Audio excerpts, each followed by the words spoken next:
Valia youth પાવરના અધ્યક્ષ રજની વસાવા સહિતના આગેવાનો ઉમરપાડા ખાતે આદિવાસી અધિકાર બચાવ રેલીમાં જોડાયા હતા।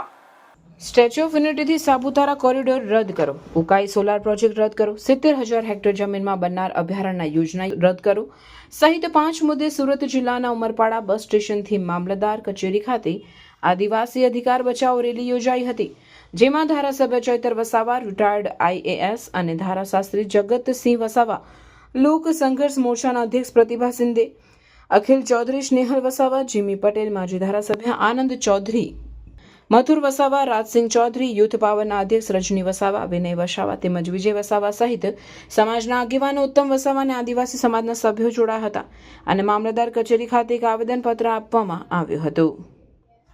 નેતાઓ કાર્યક્રમ ન કરવા દેવા માટેની કામગીરી કરવામાં આવી ત્યારે આ પોલીસ, એમના પ્રશાસન, એમના નેતાને પણ હું કહેવા માંગુ છું, આ દેશના મૂળ માલિક અમે આદિવાસીઓ છે અને જે દિવસે આદિવાસી નક્કી કરશે એ દિવસે ભારતીય જનતા પડે।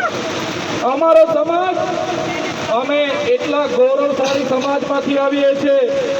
તમે બિરસા મુંડાનો ઇતિહાસ વાંચી લેજો, તમે ટાટિયા મામાનો ઇતિહાસ વાંચી લેજો, ભાજ્યા નાયકનો ઇતિહાસ વાંચી લેજો, તમે ગોવિંદ ગુરુનો ઇતિહાસ વાંચી લેજો। એક કુળમાંથી અમે આવીએ છીએ, અમને પરવાનગીની જરૂર નથી, અમે અહીંયા મૂળ માલિક છે, અમે ધારે તે અહીંયા કરી લઈશું।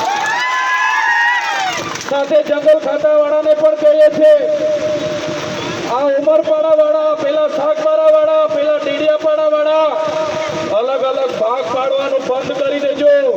અમે ડેડિયાપાડાના હોય, સાગબારાના હોય કે ઉમરપાડાના હોય કે માંડવીના હોય, તાલુકા ભલે અલગ હશે, જિલ્લા ભલે અલગ હશે, પણ અમે આદિવાસીઓ છે, આદિવાસીઓને અલગ કરવાનું બંધ કરી દેજો।